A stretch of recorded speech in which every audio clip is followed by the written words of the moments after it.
Um terceiro tipo de ferramenta que nós vamos estudar se chama diagramas de interação. Esse método emprega raciocínio lógico dedutivo. A partir de uma ação, vão sendo inferidas os seus possíveis impactos ambientais. Esse método dedutivo nós havíamos comentado no início, né? Então, a partir do conhecimento dos processos ambientais, é possível prever como aquele ambiente vai se comportar frente a determinadas ações que interferem nesses processos. Os diagramas ou redes de interação, a gente pode encontrar dessa forma, se eles estão mais linearizados ou mais em rede, eles indicam então as relações conceituais de causa e efeito em cadeias de impacto a partir de uma ação impactante, como nós já vamos ver. Eu colocaria aqui que o mecanismo, que o instrumento, assim como qualquer outro, tem vantagens e desvantagens, e a desvantagem desses diagramas, do uso deles, seria que as redes podem resultar em figuras bastante complexas e de difícil compreensão, portanto, não sendo recomendado para grandes empreendimentos, porque a complexidade que esses empreendimentos apresentam em ações e interações com o ambiente gerariam uma figura muito poluída e que, ao invés de facilitar a interpretação, dificultaria. Mas tem como vantagem, esse instrumento permite um bom entendimento entre as ações, né? Mecanismos permite que a gente visualize muito facilmente as causas e consequências, né? Sejam eles diretos ou indiretos, e possibilitam também evidenciar impactos indiretos de segunda e terceira ordem, e assim sucessivamente, sem limite.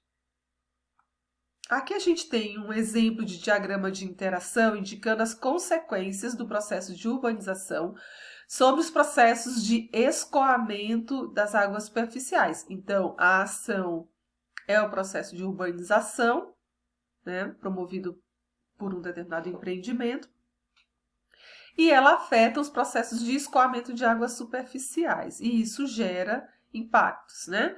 Então, vamos ver a sequência de causa e efeito. Então, a causa seria a urbanização, ela altera a impermeabilização do solo, que promove redução da taxa de infiltração da água através do aumento do coeficiente de deflúvio.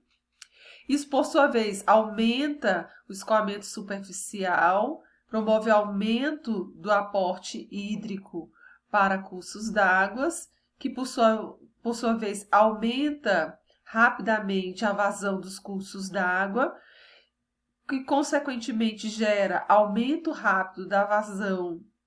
Desculpa, esse aqui está repetido, que consequentemente causa danos e perdas econômicas. Então, a gente observa os processos impactados por uma causa, gerando esse impacto negativo. Um outro exemplo seria aqui um diagrama indicando algumas consequências sociais, né? Então, os impactos sociais da implantação de um grande projeto. Então, observa que a cadeia de efeitos que vão se sucedendo a partir da causa, que é a implantação do grande projeto industrial ou, por exemplo, de uma grande obra civil.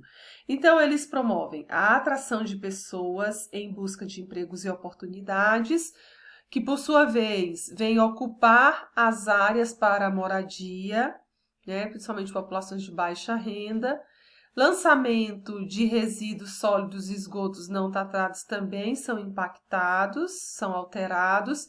E aí a gente tem poluição hídrica e degradação das condições sanitárias dos corpos d'água, com aumento da incidência de doenças de veiculação hídrica. E isso leva a um aumento da demanda por saúde, por serviços de saúde. Esse é um impacto negativo do meio antrópico.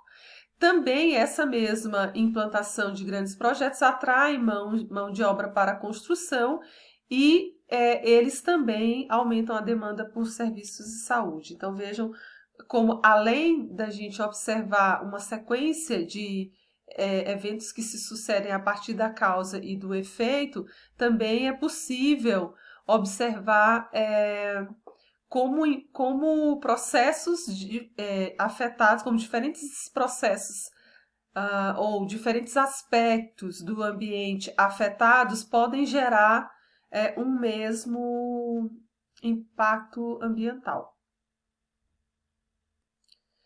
Esse outro exemplo é um diagrama de interação indicando algumas consequências da atividade de terraplanagem sobre ecossistemas aquáticos. Então, a ação é a terraplanagem, ela causa aumento da superfície do solo exposto, que por sua vez intensifica processos erosivos, que por sua vez aumenta o carreamento de partículas sólidas, aumenta a deposição de partículas sólidas em cursos d'água e isso leva ao assoreamento, que traz como impactos negativos o aumento da frequência e intensidade das inundações.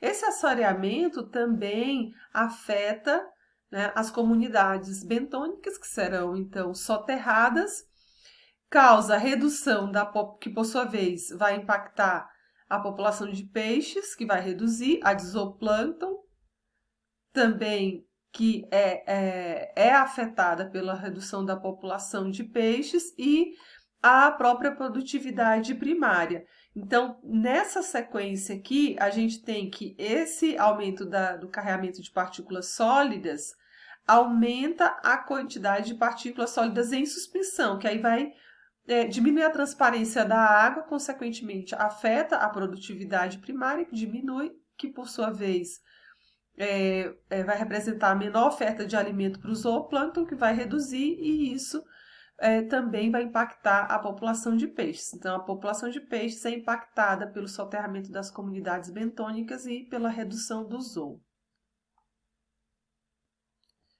Temos aqui outro exemplo de diagrama de interação agora mais complexo, com um conjunto de informações também mais detalhada, que é referente à supressão de vegetação de uma mina de calcário.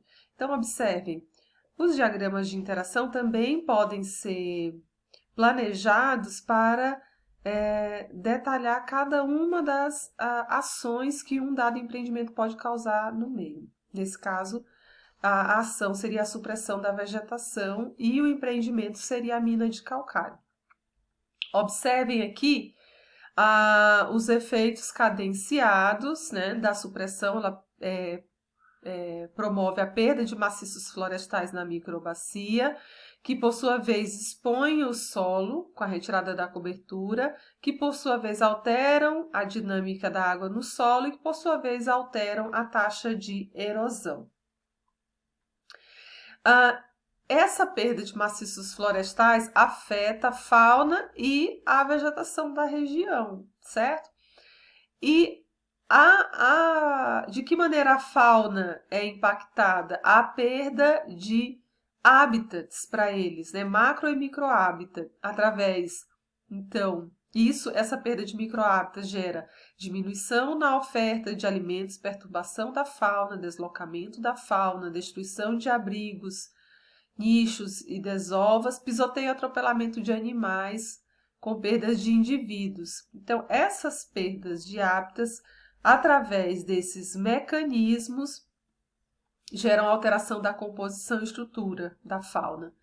Já a vegetação tem alteração de seus processos sucessionais, alteração dos mosaicos, do mosaico dos remanescentes florestais, possibilidade de isolamento reprodutivo, né, desses fragmentos que restaram, efeito de borda pela diminuição do tamanho desses fragmentos, extinção local de espécie e redução da diversidade vegetal. Então, todos esses mecanismos, né, através desses mecanismos, a vegetação é impactada através da alteração de sua composição e estrutura. E tudo isso favorece o aumento do potencial de introdução de espécies exóticas, tanto da fauna como da flora. Então, uma desvantagem desse método de diagramas de interação é a capacidade restrita de representar adequadamente sistemas complexos caracterizados por relações não lineares de causalidade e retroalimentações múltiplas, né? Uma saída para isso é construir diversos diagramas para cada uma das ações ambientais previstas para um dado empreendimento, se não forem muitas ações assim, certo? Por último, a gente tem aqui um diagrama de interação que mostra a abertura de caminhos causa desmatamento, e vejam, o desmatamento, essa forma de ilustrar, vai desmembrando as consequências e os processos que são afetados por meio dessa primeira ação ambiental. Então, você tem aumento do ruído, perda de vegetação nativa e modificação da drenagem. Com o aumento do ruído, a gente tem fuga de espécies da fauna. Com o desmatamento, com a perda da vegetação nativa, a gente também tem fuga de espécies da fauna. Essa fuga causa danos à reprodução dela.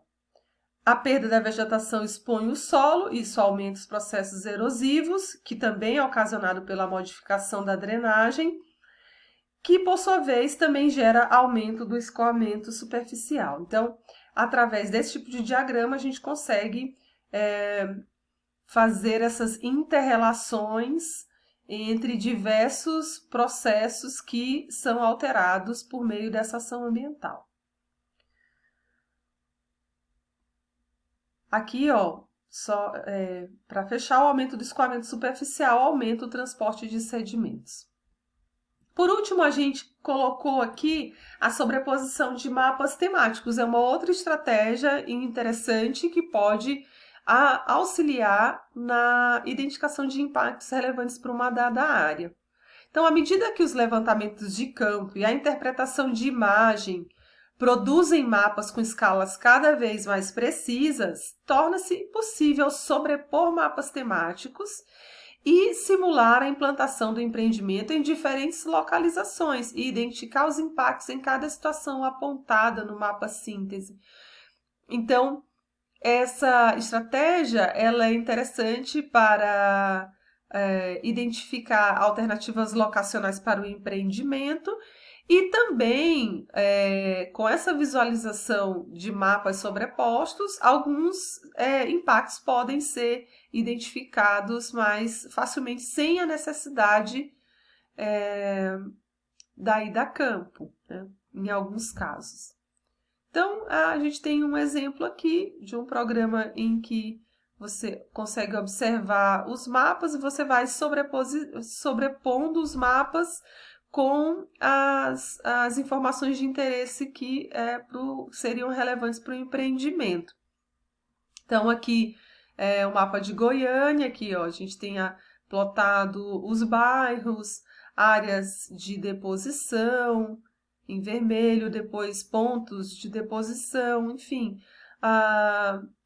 Vários programas podem ir lançando essas informações nos mapas, e essa é mais uma estratégia que nos permite, então, fazer a identificação de impactos ambientais.